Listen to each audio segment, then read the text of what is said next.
Indian rupee सिर्फ एक currency नहीं है। ये लूट, चालाकियां और धोखे की एक कहानी है।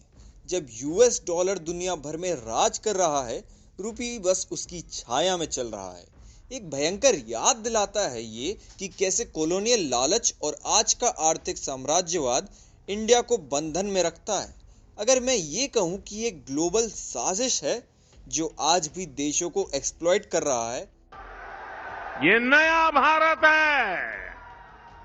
1821 ब्रिटेन ने सिर्फ गोल्ड स्टैंडर्ड नहीं बनाया, बल्कि एक लूट की एम्पायर भी बनाई। इंडिया से लूट कर लाए गए सोने का इस्तेमाल करके ब्रिटिश ने अपने पाउंड का मूल्य इस छीने गए सोने से जोड़ा। नतीजा, ब्रिटेन ने अपनी दौलत बनाई, जबकि इंडिया की धनराशि छुपाकर ले जाई गई।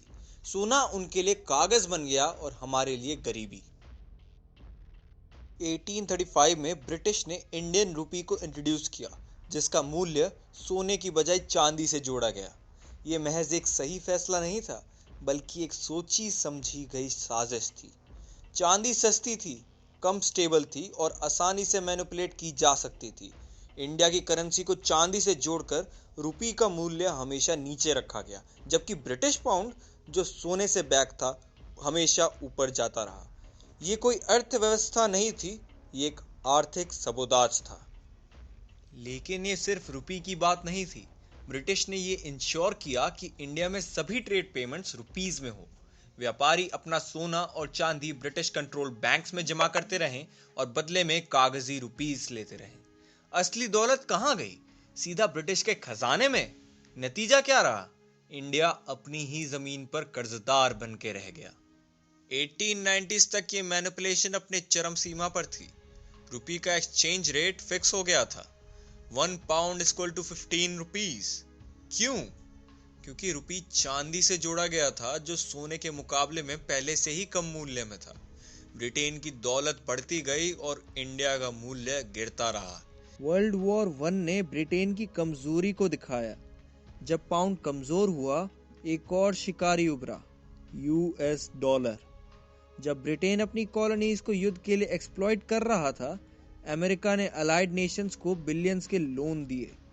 लेकिन ये लोन्स एक शर्त के साथ आए। अमेरिका सिर्फ रीपेमेंट नहीं चाहता था, वो कंट्रोल चाहता था। 1944 Bretton Woods agreement. Global currencies को स्टेबलाइज करने के नाम पर यूएस डॉलर को दुनिया का रिजर्व करेंसी बना दिया गया। क्यों?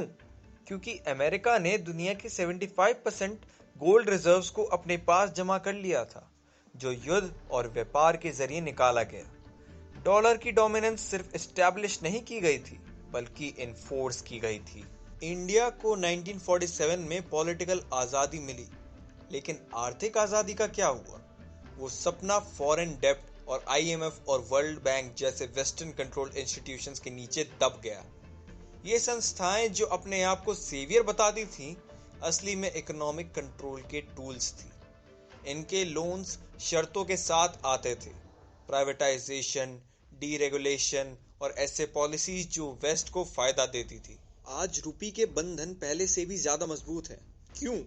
क्योंकि सिस्टम टूट नहीं गया, ये बिल्कुल वैसे ही काम कर रहा है जैसे डिजाइन किया गया था। इंडिया अपने ऑयल का 80% इंपोर्ट करता है और हर साल 130 बिलियन डॉलर से भी ज्यादा खर्च करता है। हर बैरल डॉलर में दिया जाता है। ये मार्केट इकोनॉमिक्स नहीं है, ये एक ट्रैप है जो ऑयल एक्सपोर्टिंग नेशंस और यूएस फाइनेंशियल हेगेमोनी ने बनाया है। इंडिया जो चीज ज्यादा इंपोर्ट करता है वो कम एक्सपोर्ट करता है, जिससे हर वक्त डॉलर्स का फ्लो होता रहता है।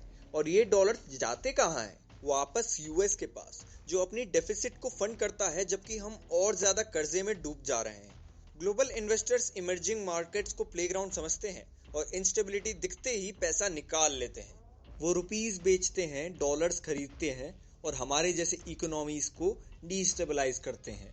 डोनाल्ड ट्रंप जैसे लीडर्स के नीचे यूएस ने अपनी इकोनॉमी को सिर्फ प्रोटेक्ट नहीं किया, उसने उसको वेपनाइज किया। गुड्स पर हाई टैरिफ्स, H1B वीजास पर रिस्ट्रिक्शंस और कॉरपोरेट टैक्स कट्स ने डॉलर्स को हमारे खात्मे पर मजबूत किया। ये कोई ग्लोबल ट्रेड नहीं थी, ये इकोनॉमिक बुलिंग थी।